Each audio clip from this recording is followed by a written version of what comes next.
Hey there, startup founders and early employees. This is Jorge Soto from Sales for Startups. I could have it all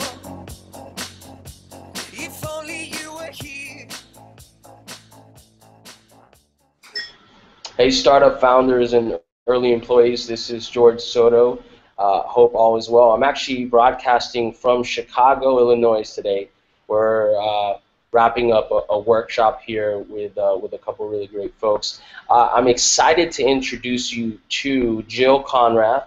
Jill is an amazing individual, author, sales trainer, has been helping companies for quite a while.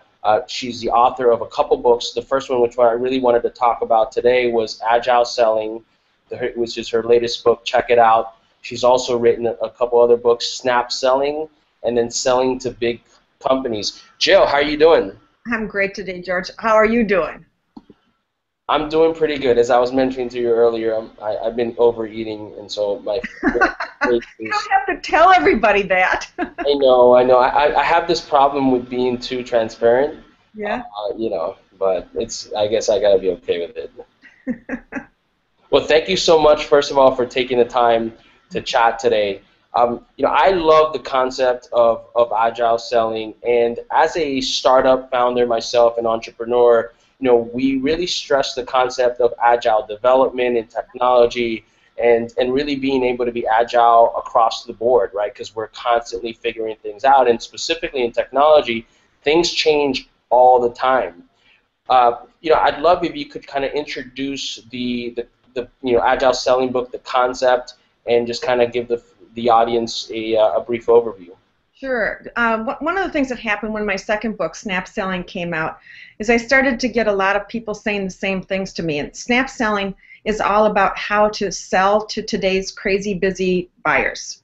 The ones who don't answer the phone, who never return calls, who disappear into a black hole after you've been working with them. So I wrote this book and gave a lot of advice. People would immediately start writing to me, or they'd call me on the phone. They say, "Oh my God, Jill, this is excellent. This is really helpful, but I'm crazy busy too. How can you help me?" And at first I said, "Well, I have no idea. I'm not a time management guru." And then I started thinking about it, and I went, wow, this is not a time management problem. This is a information management problem. And it's not that people are lousy at managing their time. They literally have too much to do in the time frame that they have. And if you take a look at the sales profession and startup owners, oh my God, think of all the stuff they have to do besides selling, besides getting their venture off. It's how can you quickly get up to speed and understand how to sell and shorten your path to proficiency, and how can you keep changing and adjusting as you go? Those were the thoughts that were on my mind. And so when I wrote Agile Selling, that was my major premise, is that we have to get people up to speed fast on how to sell. And we have to teach them how to learn new skills and learn new information quickly, because our customers are changing so much and demanding stuff. And even in startups, what I see, a lot of times is people head down a path. They're going this way on the startup, and then after going that way, they go, oh, it's not quite working, and they go back to the drawing board, right? Back to the drawing board, and they go, how about if we try this? And then they start going that way. And suddenly they have maybe different buyers, they have a different sales process, they have different industries that they're going after, their product does something new, and like, what does it take to learn how to sell once you've made that shift? Because honestly, if you make a shift, it's very different. So that's really what the whole premise behind Agile Selling is. How do you get up to speed fast when things change? So awesome, thank you for that. So within the context of a startup, and you sort of alluded to it there, things are changing all the time. Not only are you focused on trying to refine your message and communicate what the heck you actually do in a way that people, and even yourself, can understand. Yes. You know what I mean? Yeah. And how would you apply an agile selling concept or strategy if you were sitting there as a startup founder, and maybe you have a couple customers, and maybe it's just been yourself and your co-founder, or maybe you had one other individual selling. Now you're like, okay, we have a couple customers. It's starting to really sort of shape itself. Yeah. And however, I don't have a process, a repeatable process yet. How can I start to apply that agile selling at that stage? Still assuming that A, I still have to build, or I have to begin rather building a sales process, and B, it's probably going to change drastically over the next, let's say several months, years, etc. Good question. Let me just say where I usually start is I've spent a lot of time dealing with technology companies in my life, and I come from a technology background in technology sales, and everything that I've seen in technology over the years, back from when I first started selling computers, many moons ago, is that people in technology love their stuff too much. I mean, they're absolutely in love with what they've created. It's their baby, and they're proud of it, and they want to bring it out and show the world, look at my wonderful baby, isn't she pretty? And they've got all these pictures, and it can do this, and it can do this, and look at, she's walking now, and I mean, that's the kind of thing that people have. They love it, and rightfully so, because they have created something unique. The same thing with services. Anybody that starts a service type business is excited about it too. So it's kind of like you think your baby's beautiful, but everybody else looks at it and thinks that it's an ugly baby. So what you have to do is you literally, as a startup person, you have to detach. You have to detach from what you created and start looking at it from different eyes. And that is simply through the eyes of your customer. And like the most important thing you can do is go to your customer and find out what difference it makes. It's not about what it does. And you can get so seduced. Like they may say, well, we really like it when it does this cool report. And you go, oh, geez, we're going to start stressing this report. But that's not sufficient, because this report, why do they like this report? What does it do for them? How does it help them run their business? What is the rationale and the reason behind why they love this report? What were they doing before? And how is this so much better? Does it save them time? Does it speed things up? Does it enable them to make better decisions? I mean, what is it that it really, really, truly does? And so that's where startup owners can get into things much better, and they can find out truly what difference that they make. It's they think, and it's not about their stuff, because nobody cares about their stuff. They only care about what it does for them. That's awesome. And it's interesting because I'm in San Francisco and talking to startups all the time, and it's really interesting how many times a startup founder will come up to you, or even just an early employee, and gives you some pitch like, we're the next generation software platform that optimizes X. Oh my God. What does that mean? Like, and it's funny because you're right. I'm on the board of a startup called DashTab.co, and it's interesting because I even struggle with this, even though with communicating what it does in its totality, or even just the shortest, sweetest, most understandable communication, because there are so many bells and whistles. Yes. There are like so many different features. It's like, where do you even start? Which feature is the one that I want to talk about? And to your point, it's not even about the feature. It's what are we solving? What's the impact? That's awesome. Right. It's funny because I go on to a lot of websites from startup technology companies, and I can tell if they have detached yet from their product and service, or if they're still doing the leading edge, state-of-the-art, robust, blah, blah, blah type of thing. And if they're still in that mentality, it's going to be much harder for them, because they haven't learned how to talk the language of the customer. And the customer doesn't care, period. The customer never has cared, and even more so today. Their attention spans are about a nanosecond, if that. And so what you really have to do is find the words that they would use to describe it and compare it to the status quo. And that's what a lot of people don't realize. It's not about how cool it is. It's compared to the status quo, what business value do they get out of it?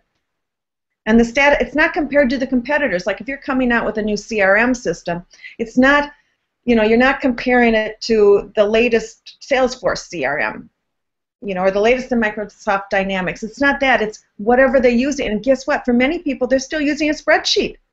That might be the status quo that you're going up against. So how do you compare it to a spreadsheet, which is what they're using right now? Awesome. Yeah, in the same vein with what you just mentioned, I was going to sort of explain, like, this tool that these guys have built, it looks really pretty. And when you look at it, you go, wow, it's so beautiful, you know. And but that's not, to your point, that's not a reason that someone's gonna, you know, spend a couple $1,000 a month or abandon their spreadsheet, you know, to and buy your product. It can't just because it, you know, it can't just be about it looking beautiful. Right. I really love that. What tactical kind of advice would you give a early salesperson or a startup founder around developing agile practices? I would tell them to experiment with sales just like they experiment with everything else in their business. And most people who are, or many people who are doing startups are not salespeople by nature, and they don't, when they put on a sales hat, they become talking brochures. You know, it's just like, yep, yep, yep, yep. Yeah, let me tell you about all our stuff. And like you say, you get people on a demo or whatever, and they just want to talk about, oh, we can do this, and it's got so many capabilities, and it can also do this and this and this. And you've got to stop and say, is this effective? I mean, the whole thing is it effective? And if it's not, you have to look back and say, well, what else can we do to change it? And I really believe startup owners really need to understand the discipline of sales or the practice of sales as much as they understand the practice of finance and the money issues and whatever. Sales, you can't grow your company if you don't have sales. And so what is it going to take to do it? And you should be experimenting and testing with sales all the time from the very get-go. You should never abdicate it. And by the way, I see a lot of startups wanting to bring in a sales guy, you know, so they can offload the horrible, detestable job of selling, because they're not salespeople. So they want to offload it, and the answer is no, you can't offload it. You need to own it. You need to find out what's motivating the customer to make the change, if there are certain trigger events that cause somebody to want to change faster. And this is just something you need to really understand about your business in order to increase your revenue. You just mentioned the concept that I've been hearing a lot about at Love, and there's a lot of software that's trying to kind of pick up on this trigger events. Mm-hmm. What are some of these trigger events, like the types of trigger events maybe these startup founders and early salespeople? Oh, trigger events have been my favorite thing and what I've been teaching people for decades, because I mean, when I first uncovered the concept of a trigger event, which is really something that's happening either in your client's, you know, company or your prospect's company, or something that's happening in the greater world that impacts your client's company. For example, when the economy goes down, that's a trigger event. Or when a company goes through a merger or acquisition, that's a trigger event. Or when a company brings in a new leadership person in leadership, that's a trigger event. Trigger events cause an organization to relook at their priorities, and whatever the status quo was suddenly becomes vulnerable. And so if you become a smart person at, first of all, defining what it is that loosens the status quo, what is it that makes people go, oh, we really need to take a look at doing something different, something in their business, like their growth is spiked or there's plateaued, or like I said, there's a merger, or they're launching a new product line. I mean, all those things, if you can find out that information and you can apply your thinking to it, you can create messaging and that really is appropriate and relevant and timely for that account versus just contacting them. And there's some really cool software out there right now, like Inside View has been out there for years, and by the way, I've seen their migration from a technology company to a sales organization. I mean, I remember the first year that their website was up, I just wanted to die. I mean, I talked to their CEO and I said, I don't even get what you do, but I love what it is because I understand the concept of trigger events, but the way you're talking about it, it doesn't matter. And then when they went, then I see, like, talk about other things that I see out there in companies. I mean, all these technology companies start talking about it's in the cloud, and I'm going, a VP of sales doesn't care if it's in the cloud. They just care what it does. So don't, stress it's in the cloud. Again, that's one of those things that people get all excited about. Or we're a SaaS company. Yes, you think that's cool. Buyers could care less. All they just care is, what does that mean? How does it help their sales team? That, that's the kind of thing I think about all the time. Jill, thank you so much. I really appreciate it. I think that the concepts that I'm really embracing via this conversation is really being able to focus on what does my offering do for the customer, for that external stakeholder or stakeholders. The other concept is really powerful is the trigger events concept. How can the audience actually get in touch with you, or they sign up to a newsletter, follow you on LinkedIn, Twitter? And I want to add that I have a friend of mine, Mark Roberge, in Boston, that I think I mentioned this to you at Dreamforce, who is just a super fan of your content and says you're the best out there. Thanks. If people want to get in touch with me, the best way is through my website. And honest to God, I create content, a lot of content, and put it out there for free. And like I have ebooks on value propositions, how to find your right value proposition, how to leverage trigger events. I mean, everything that we've talked about today, I have a free ebook on in my resource section. And so people could go there to get started and download some of this stuff. It really is helpful. And what's the URL? JillKonrath.com, and that is a Konrath with a K. And your Twitter handle? Jill Konrath. LinkedIn, Jill Konrath. I invite people to connect with me in all sorts of ways. Perfect. Jill, it's always a pleasure. I'm a massive fan of yours, and when I met you in person, I was having like a celebrity moment, if you remember. So thank you so much. I really appreciate it. My pleasure. Awesome. Have a great day.